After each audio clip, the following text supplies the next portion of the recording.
Welcome to the Effortless English Show with the world's #1 English teacher, AJ Hoge, where AJ's more than 40 million students worldwide finally learn English once and for all, without the boring textbooks, classrooms, and grammar drills. Here's AJ with a quick piece to help you learn to speak fluent English effortlessly. Join my VIP program, Speak English Powerfully. Speak English effortlessly. Speak confidently. Think in English. Train English with my VIP program. Join today. Join today. Commit. Do it. Join today and finally speak English powerfully, fluently, confidently, effortlessly. Join my VIP program today at effortlessenglishclub.com. That's effortlessenglishclub.com. This week I rewatched one of my favorite movies, The Outlaw Josie Wales. The Outlaw Josie Wales, a fantastic Clint Eastwood movie. He starred in the movie, he's the star, and he also directed the movie. One of the great things about The Outlaw Josie Wales is that it's about a Southerner during and after the Civil War. This makes it quite an interesting movie because, see, Hollywood hates the South. Hates the South. Hates Southerners. Most movies made by Hollywood tell lots and lots of lies about the South, the southeast part of the United States, and Southerners, right? They always make Southerners look stupid. They make Southerners look like crazy religious people who hate everybody. They always make Southerners look like crazy racists who hate everybody. Right? Because Hollywood, they're very left-wing, they're very communist, and Southerners are patriotic. Southerners care very deeply about their tradition. Southerners care very strongly about their families. And Southerners are more religious, it's true. They are more religious. They're probably the most religious people in the United States. And Hollywood hates this. The communist, kind of left-wing people in Hollywood hate all of that. And so whenever they make movies, they almost always make the South look bad. And this is why any movie about the Civil War made by Hollywood will always make the North look like they're wonderful, such wonderful people, and the South evil. And it's lies and lies and lies. But this is why I like The Outlaw Josie Wales, because Josie Wales, the main character, played by Clint Eastwood, is a very great character. He's a very strong and positive character. Cool guy, as usual, with Clint Eastwood. And he shows a much more fair view of the South and Southerners in that movie. So I highly recommend it. Hey, and in that movie too, I recently posted a link to those 2 songs that come from the American Civil War.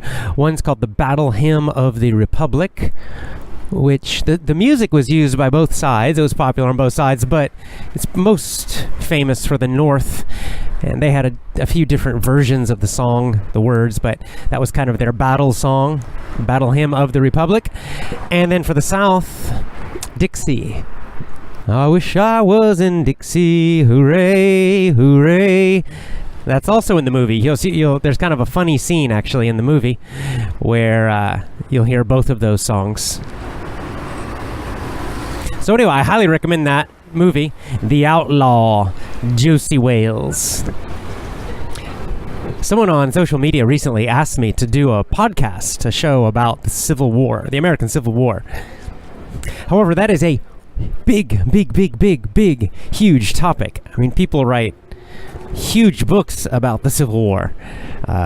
Just the beginnings of the Civil War, the causes that created the Civil War. That could be many shows. This is a very complicated topic. Like I said, Hollywood gives you a very simple viewpoint that it was all just 100% about slavery, and that's all. But that's not true. Not true at all. not even close.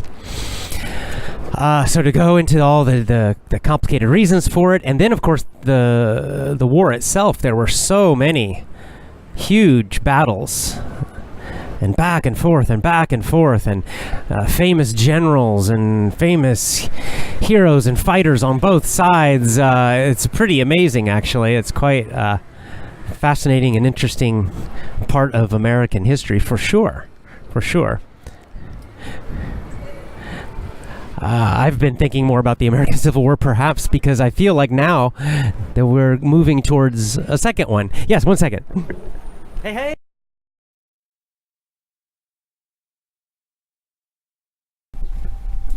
Aha. Okay. I am back. I just met an Effortless English member. Our great Effortless English member, Endo, who lives in Japan and today is visiting Osaka for business.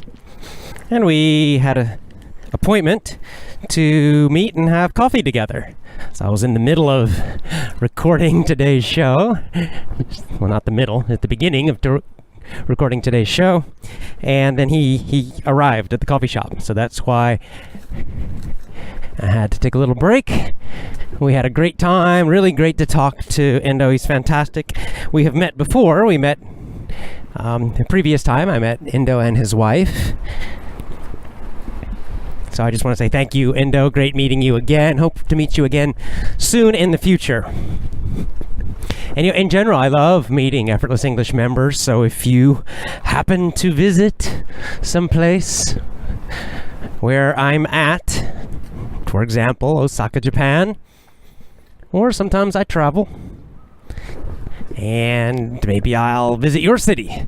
I would love to meet, just have a lunch or have coffee or something like that. I enjoy that very much. So we had a great time. We talked for quite a long time. I think we must have talked for at least 3 hours at the coffee shop.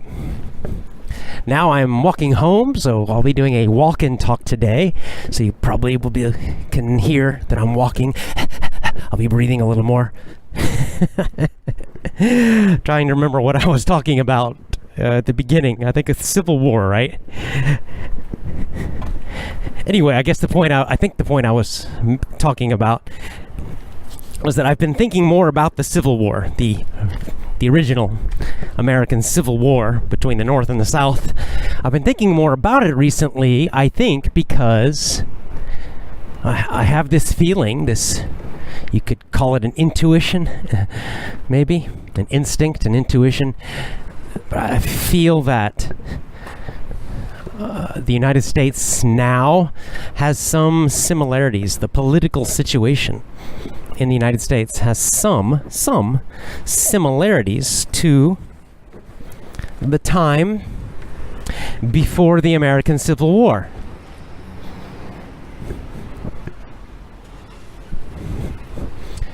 You can imagine before the Civil War, the original Civil War back in the 1860s, before the Civil War, American society, America was very divided, right? There was a lot of anger, a lot of people hating each other.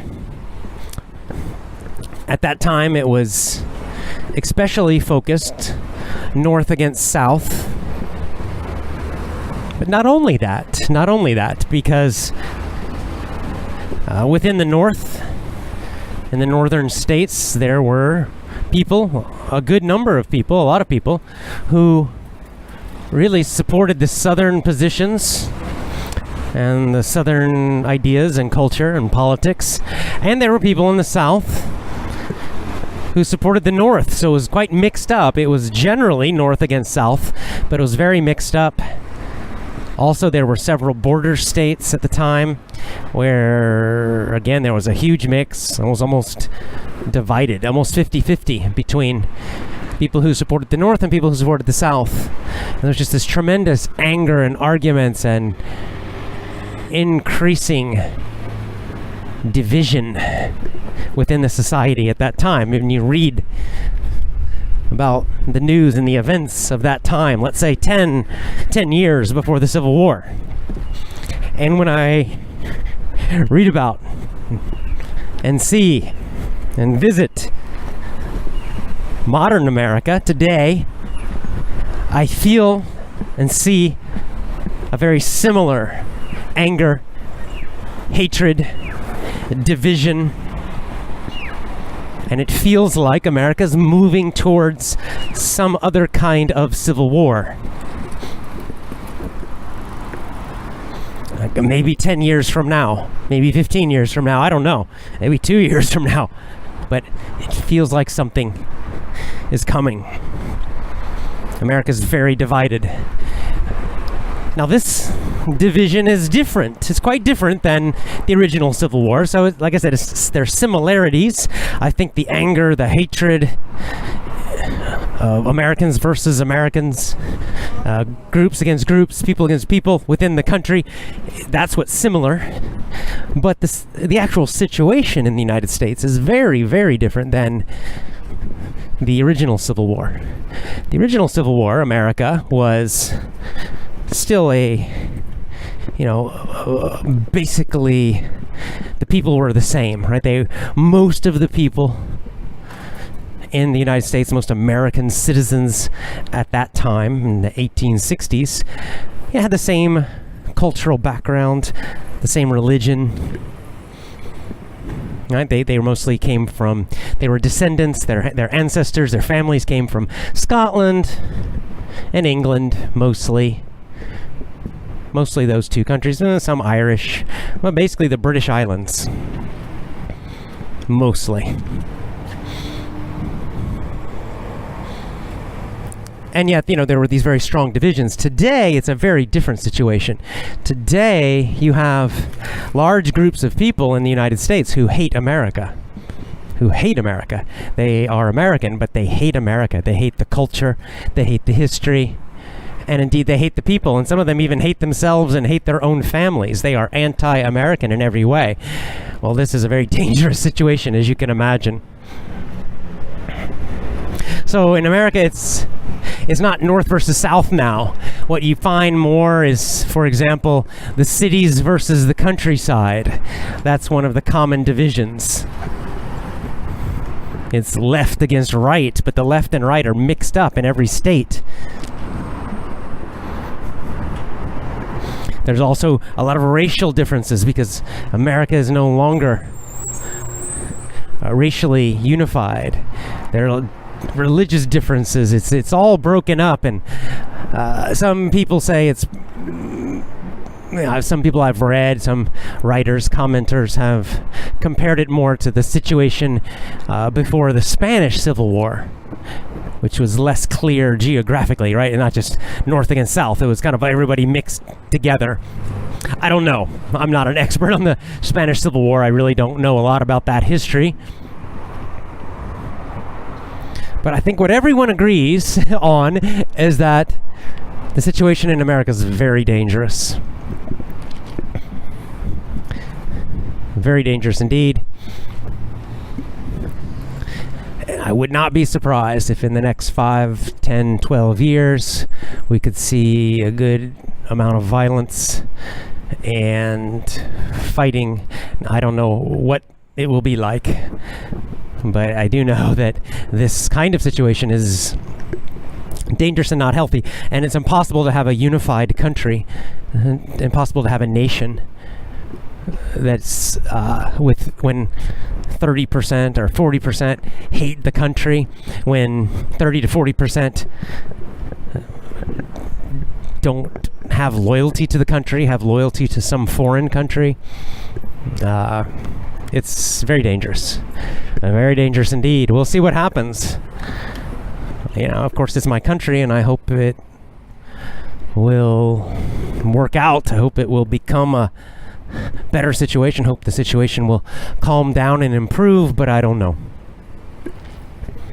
We shall see. Wait and see. Wait and see. We use that phrase a lot. Moving on. Next topic. Decentralization. Well, actually, it's interesting because that is connected to the Civil War. Decentralization versus centralization. That was perhaps the biggest issue of the American Civil War. The first one, the real one, right? The one we fought back in the 1800s. It was the South believed in decentralization. They called it states' rights, that each state should have the power to make laws, to decide for themselves what they wanted to do, the laws they wanted to follow, right? Decentralize the power, spread it out to each state. And the North wanted centralization. They wanted the central government in Washington, D.C. to control everybody, that D.C. would decide everything and force everybody else to follow the same rules and laws and culture. And of course, they're the ones who won, and that's why we have the American empire today. But decentralization is also my strategy online. I've mentioned gab.ai, but I want to promote a different one today, and that's Minds.com. Minds.com is basically a Facebook alternative. Minds. Minds.com is a Facebook alternative. Minds.com. Same account name for me, AJ Hoge, at AJ Hoge, AJHOGE on Minds. What's Minds like? Minds is very well designed. They have a nice clean design. I think it's much better than Facebook, honestly. Facebook does not have a clean design. They've got stuff all over the page everywhere. Kind of distracting. I think just looking at it as just web design, I think Facebook is not a great design. They have too much stuff on the page. They're trying to put too much on there. Minds is much more simple and clean, which I think is great. Easy to read, works very similar. It's a micro-blogging site, kind of like Facebook. Easy to share pictures and do little mini blog posts, that kind of thing. Really, it works fantastically well. I think it's well run. I think the technical side of Minds is very good. I don't have many technical problems when I'm on Minds. It seems to just work very well every time. And that, in fact, I'd say for all the alternative social media, Minds probably is the best technically in terms of simple design and in terms of the technical side, not having problems. I think Minds is excellent. I've mentioned before my one complaint about Minds. They always put the sponsored posts first. It's always the top post, which it's really is not a big thing. I understand they do it because they have to make money somehow. So the first post on your timeline is never from somebody you followed. It's always from some sponsored post. It's annoying because it's never something I'm interested in, right? Because I didn't follow these people. It's sponsored by somebody else, so it's always some random post about a topic I don't care about from a person I don't know. That's annoying. I honestly not sure it's such a great way to do their business. They're doing it because they hope to make money that way. I do understand they need to make money somehow. However, I think it would be better to just mix it in the timeline instead of always being first. When it's first, it's just, it just makes the habit now when I go to Minds, I immediately skip the first post and I have to go down. I'd much rather see my first post be something new from somebody I'm following. So that's my little complaint about Minds, but okay, whatever. It's no big deal. I can skip the first post. Otherwise, it really is well run, and I will probably increase my activity on Minds a bit more. So I do encourage you, get on Minds also. Get on Minds, minds.com, minds.com. Follow me at AJ Hoge, AJHOGE on minds.com.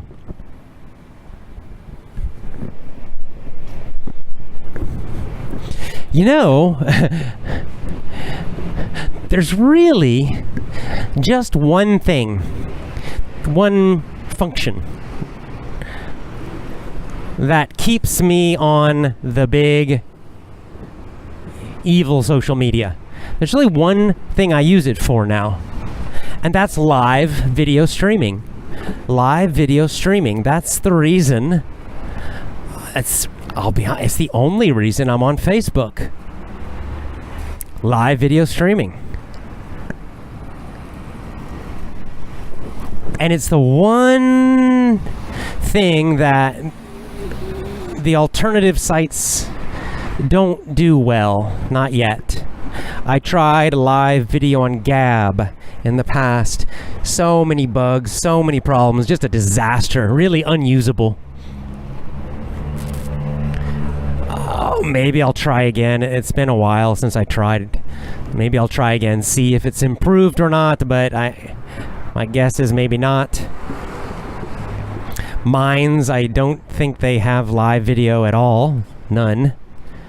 I'm not sure about bit.tube, but even when they do have it, often it doesn't work. Often it's very difficult to use, complicated. This is and live. I like to do live video. I do a live show every week, usually. So this is really the one thing keeping me on Facebook is live video. Other than that, I don't like Facebook.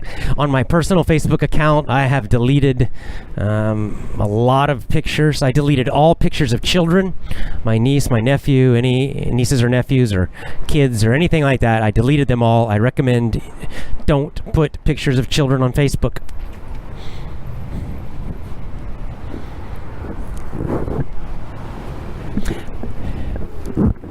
I guess what I'm saying is I'm really just waiting. I'm waiting for a really good, reliable, easy to use live video service.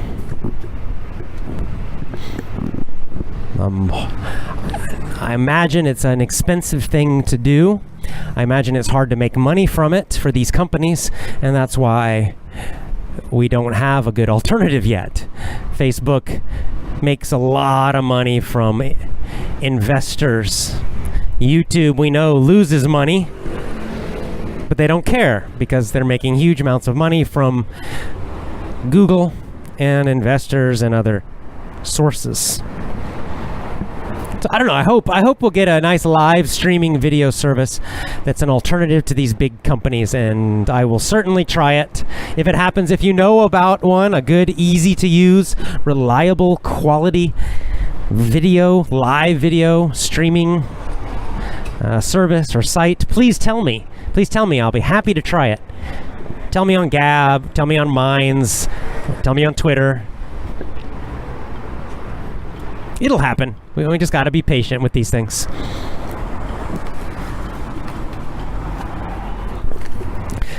Today, when I was talking to Endo, we had a little conversation about sign language. Sign language. A few weeks ago, I talked about this technique for teaching beginners, teaching language to beginners using sign language. And I'm exploring this technique more. I think it especially has potential to be useful teaching children, especially young children, beginners. So let me remind you about this technique, how it works. What you do is you teach sign language as a bridge. It's a bridge language. Let's use Japanese and English as an example.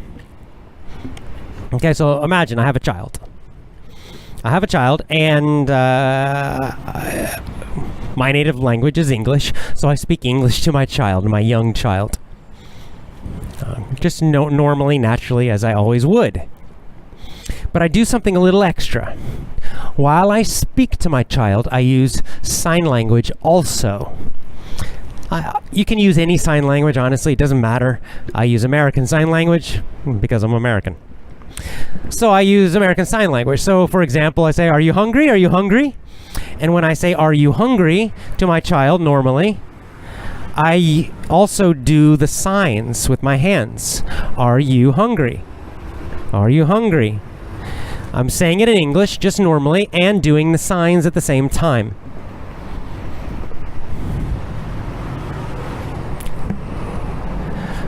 It's not necessary to sign every word, right? Are you hungry? I don't need to sign are. I don't need to make a sign for are. I can just do "you hungry?"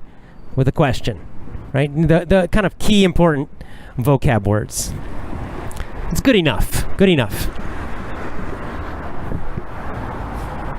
Of course, to do this, I have to learn some sign language. I don't need to become advanced with sign language. I probably need a few hundred signs, really super common, everyday words that I will use with my child again and again and again and again, every single day. Hungry, tired, I don't know, happy, sad, bedtime, bath, some food signs, that kind of stuff, right? The really common stuff that little kids, little babies, and very small children learn.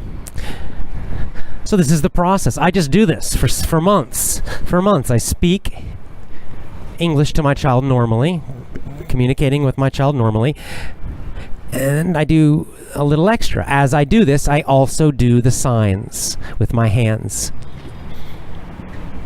After a few months of this, of course, the child learns the signs. The child learns the signs very naturally because you're also speaking at the same time. So the child will naturally connect. You say hungry and you do the sign for hungry, they know it means hungry. It's very simple. You can do this for 3 months, you can do this for 6 months, you could do this for a year if you want to. Just building their vocabulary with English or with your native language and with sign. So after this time period, 6 months, 9 months, a year, whatever, the child now knows a lot of signs. Maybe they know 300 signs. And of course they know their native language words. So next what you do, once a day, I don't know, an hour, maybe more, maybe less, you speak the new language to them. You speak the new language to them. Let's say the new language is Japanese for my baby. So my baby wants to learn Japanese, or we want my baby to learn Japanese. So my wife's Japanese, she would do it, not me. She would speak Japanese to the baby. And at the same time, she would use the signs, the same signs. So she would say taberu, which means eat in Japanese, but she would do the same exact sign for eat using American Sign Language. So she would be talking to the baby in Japanese using the signs. I would continue talking in English to the baby using the same exact signs. Can you see why this would help? The sign language, the signs become a bridge, a connection between Japanese and English. The Japanese word taberu, maybe the baby will not immediately understand taberu. Never heard that word before, but they know the sign. Mom just did the same sign for eat. So you see how quickly then the baby will realize, well, taberu must also mean eat, because it's using the same sign. Mom's using the same sign as Dad when he says eat. Dad says eat, same sign. Mom says taberu, same sign. Baby learns both. Learns the meaning, no translations, no explanations, very automatic. And so Mom just does the same exact natural process. Mom speaks Japanese normally to the baby using signs for the key words. The same exact signs. And you see how much easier this will be for the baby. The baby, or the child, will learn those Japanese words quite quickly, or at least understand them much more quickly, because the signs are the same. And this will help the child, the baby or the child,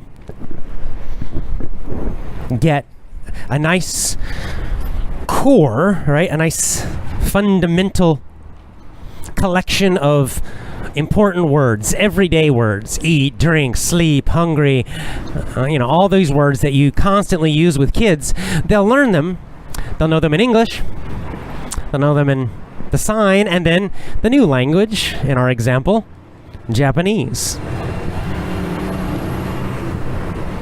Very interesting. I think this has a promising way to teach young children.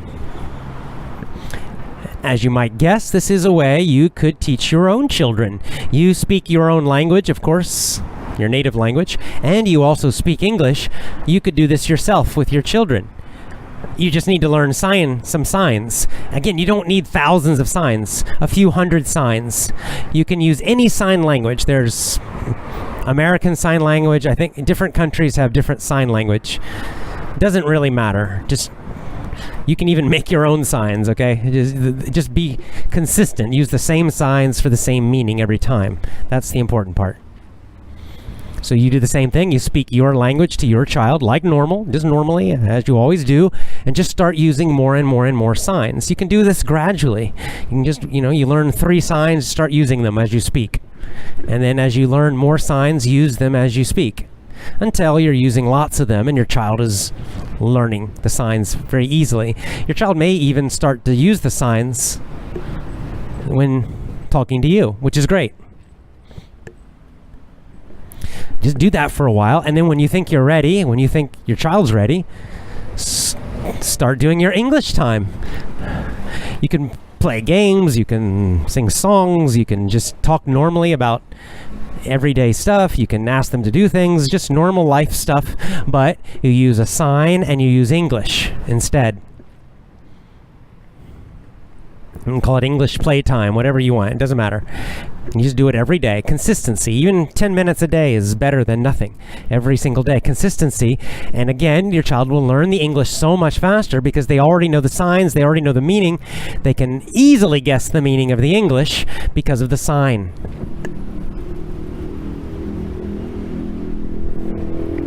I will be playing with this soon. I'll be trying this on real babies and real children, and I will tell you the result. I'll let you know. It's always good to experiment. So I will try it in the real world, and I'll give you an update in a few months about this.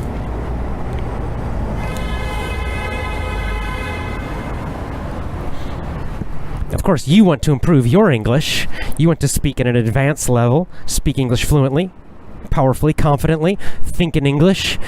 You know what to do. Join my VIP program. You join my VIP program today at effortlessenglishclub.com. Join today at effortlessenglishclub.com. A Q update. Woohoo! Q is getting crazy, or interesting. Depends. I don't know what word you want to use, but things are happening faster. And Q today hit us, yesterday and today hit us with some interesting information. I don't know what to think about this information. I don't have an opinion. I don't know if I believe it. I don't know if I don't believe it. I'm just not sure. Sometimes that's the smart thing, the honest thing to say. I don't know. I'm not sure. What am I talking about? Well, Q recently, in recent Q drops, Q is saying, or hinting, Q never says directly, but implying, this means to indirectly say, Q is implying that Infowars.com, I mentioned Infowars, they got censored by Facebook, Twitter, and Apple. Q is saying that Infowars, that we should be careful about Infowars. Don't trust Infowars too much. And basically what Q is saying that Infowars has a connection to Mossad. Mossad is the Israeli, it's basically the Israeli CIA, the Israeli intelligence, the Israeli spy service. And Q is saying that Infowars has Many of the people in InfoWars have strong connections, that they're basically spies connected to Mossad, or that they're getting money from Mossad. And that, therefore, a lot of the InfoWars stuff is what's called fake opposition. Fake opposition. Or the correct idiom is the controlled opposition. Controlled opposition. That's a good idiom to learn, actually, the controlled opposition. The controlled opposition, it's basically a pretend opposition. For example, in America, most of my life, the Republican Party has been controlled opposition. They pretend to fight against the left. They pretend to fight against socialism and communism, but they never really fight against it. It's just they do a bunch of words and then they surrender. They talk, and then they surrender, and they give the socialists everything they want. Right? So it's a way to take the energy away from people who really are trying to fight, because they're afraid of a real opposition. They're afraid of people who will really fight them. So what they do is they create a fake opposition, right? A pretend opposition that will kind of pretend to fight, that will talk loud and pretend to be against these big companies, pretend to be against the communists, but really they never do anything. That's the controlled opposition, that's called. Controlled opposition. That's a nice political word, or phrase, really. Political word or phrase. The controlled opposition. So Q is saying that InfoWars, maybe not completely, but somewhat, is controlled opposition. That InfoWars, maybe, has connections, strong connections to Mossad, Israeli spies. Woohoo! I don't know what to think about that. I don't know. I think my own personal opinion about InfoWars always has been that they do some good stories. They bring out some, they have brought out in the past some truthful stories. People have said they're crazy in the past. These are crazy. These are conspiracies. And then later we find out they were true. So I think that's a positive thing. On the other hand, I do notice that there is also a lot of nonsense on InfoWars, where they do talk about crazy stuff and they show no evidence at all, and later we find out it's completely wrong. So it's kind of this mix, right? That has always been my feeling about InfoWars. Then, okay, there's some good stuff in there, and there's also a bunch of nonsense in there, and so I'll just read it, and I have to compare to other sources, and I have to see more direct evidence, but I'll get some ideas from them, basically. So how do I feel about this Q information? I mean, honestly, I have no idea. I don't know. Q did not provide any direct evidence about this. But this is a good, the reason I'm talking about it, this is a great example. This is a perfect example for us. Why do I say that?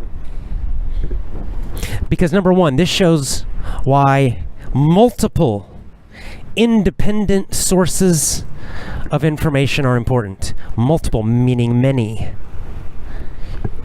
We cannot trust just one, okay? We cannot, never. You can never trust just one source of information, of news, because none of them are always right.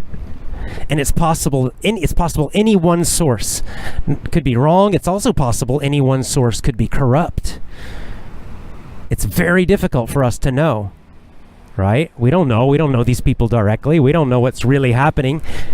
So it's very dangerous to trust one source. So for example, InfoWars, like I said, I like some things they do, but to just trust them 100% is dangerous because, right? Who knows? Maybe they are controlled opposition. That's why we need many, many, many independent sources. It's decentralization of information. Number two, this story about InfoWars shows us the very important strategy of wait and see. Here's the truth. We don't know. I don't know. I have no idea. Q did not show any evidence of this. He said it, but he didn't show evidence yet. So how can we make a decision? Okay, we can't say, oh, definitely Q's right. There's no evidence yet. We also can't really say definitely Q's wrong because we don't have evidence for that either. So what do? If we're intelligent, if we're honest, we have to say, I don't know. Just need to wait and see. I'll take this information from Q and put it in my mind like, oh, this is maybe possible, but I don't know. I have to wait and see. I need more evidence. It's good to have the possibility in my mind because now if more evidence comes, then I'll realize, maybe Q's right? And as the evidence comes more and more, maybe we will see that Q is right, or maybe the opposite. Maybe we'll see Q is wrong about this.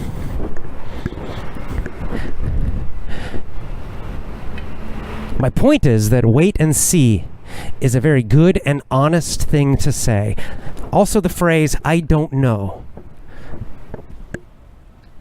In our modern world, so many people are afraid to say these things, right? Everybody wants to appear like they know everything all the time. We're kind of taught or encouraged to have this. Like, you always have to have an opinion about something. You always have to be sure. And if you're not, just pretend, right? So we have, our whole modern world is full of people who sound sure about everything, and yet they're not sure. Now, if you have evidence, if you have experience, if you have knowledge in one area, some area of life, then yeah, you should be confident and speak confidently. On the other hand, when you don't know, when you really just don't know, when you're really not sure, don't be afraid to say it, okay? Just say it. I don't know. I'm not sure. That's what I'm saying about this. I don't know. I'm not sure. I'm fine. It's okay. Be comfortable with the unknown. And finally, point number three about this story that teaches us or reminds us again that it's so important for us to be active, right? I'm not passively going to accept what Q says just because Q said it, and I'm not passively going to accept anything InfoWars says just because they say it. I'm going to keep digging. I'll look on other sites. I'll read other bloggers, other sites, other news sources. Especially, I very much want to see direct evidence, like real direct documents. That's why WikiLeaks was so important a couple years ago. These were the direct emails. We got to see the real communication, right? The real emails from Hillary Clinton, from the Podestas, who were her campaign managers. We got to really see directly what they said, not a reporter telling us, but we got to read it ourselves. And that changed my mind about a lot of things, right? That's direct evidence. Well, that's the kind of thing I like to see. The more direct it is, the more certain I can be.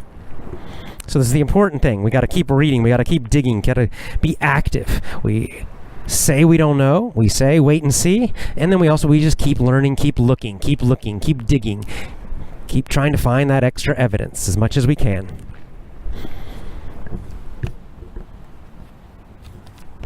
Sun Tzu, the great writer about war, the art of war, perhaps his most famous phrase is, all war is based on deception. All war is based on deception. Deception means what? Basically lying or pretending. Right? Tricking. So Sun Tzu is saying the fundamental, the basics of warfare are to deceive your enemy, right? Trick your enemy. Make your enemy think you're strong when you're weak. When you're weak, make your enemy think you're strong. When you're strong, make the enemy think you're weak. When you're going to attack, make the enemy think you're peaceful.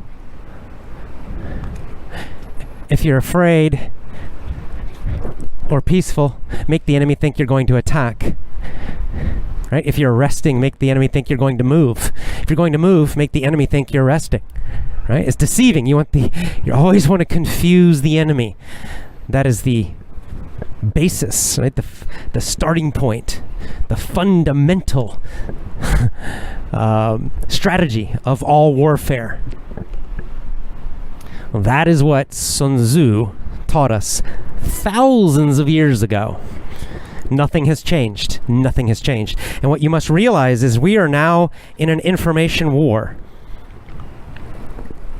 That website, they really got the great name, I have to say. Their marketing's fantastic.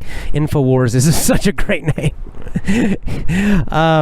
Because it's true. We are in an information war now. A war for your mind. A war for our minds. A war of beliefs and ideas. And you must remember, all war is based on deception. What this means is that every side in this war, every political side, every big corporation, every government, every spy group like the CIA or Mossad or others, they're all lying. They're all trying to deceive us and each other. It's a huge information war with deception and false information everywhere, coming from everywhere. This is why I say the news is just nothing but lies and lies and lies and more lies. But even the independent news sources, even if they're not trying to lie, they're just confused many times because others are lying to them. Spies are lying to them. People in the government are lying to them. The big news is always lying to them. So this is why it's difficult, okay? Don't feel bad. Don't feel bad if you're not sure about things and what's happening in the world. Because we are in the middle of a huge worldwide information war, and all war is based on deception. Everybody is trying to deceive you. Everybody is putting out lies and wrong information. Even your own side, right? The good guys. Whoever you think is the good guys, the guys that you believe in and you like. Well, your side also is putting out lies and disinformation. And this is necessary. They have to trick their enemies. If they're 100% open and honest about what they're doing, then the enemy can destroy them easily. So they also have to pretend. If you like Trump, you may like him. But you have to also realize that Trump and Trump's people, they have to also put out deception. They have to deceive their enemies. So when Trump is strong, he pretends to be weak. When Trump is logical and has a logical plan, he pretends to be crazy. All war is based on deception. And it's not just Trump, it's everybody doing this. You see, it's difficult. Okay, it's not easy. In warfare and shooting war, like normal warfare, they call this the fog of war. The fog, F-O-G, the fog of war. Another nice phrase for you. Then the fog of war, that's an idiom, fog of war. The fog of war means the confusion of war, the natural confusion of war. It means in a war, or in a battle, you never have all the information. You never know what's happening completely. There's always confusion. There's, like in an old war, they're like Napoleon War, right?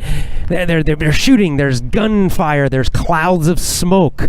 There are hills. The enemy might be hiding behind a hill or a mountain. You never know 100% what's happening. There's always some confusion about what's happening, what the enemy is doing. You never know for sure. The enemy is always trying to deceive you, and you are always trying to deceive the enemy. This creates confusion.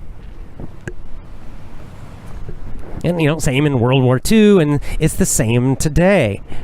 This is called the fog of war. It means there is naturally and always a lot of confusion during war. You have to accept that there's a large amount of confusion in any war for everybody. And so this is true today with our information war, with the war for your mind. It's the same idea. Confusion and disinformation everywhere, on all sides. The good guys and the bad guys and the neutral guys. They're all doing this. The big and the small, they're all doing this at some level. So yeah, It's confusing, okay? It's the fog of war. Realize this. Don't feel bad if you're not sure about a lot of things, because that is natural. It's natural. This is one thing, the generals in the military and officers in general, and even soldiers, they have to get used to this, because it does create a lot of fear. And they have to train to be used to this confusion, the confusion that happens in real battle, in real war. So my message to you is to wait and see. My message to you is accept the confusion as natural. Accept the deceptions and the many lies and the disinformation as natural, as part of this information war. And just keep digging, keep doing your best. Little by little, you get a clearer picture. Little by little, the confusion will get less. The confusion never disappears completely. You never will be 100% sure, but you will get more sure, more clear with time and by actively searching and looking and getting independent sources. As you get more clear, as you get more confident, the fear will also go down and down. The anger will go down and down. You'll understand more. So this was kind of a good story, because this created confusion for me, this InfoWars story. It is a good reminder for me about the fog of war.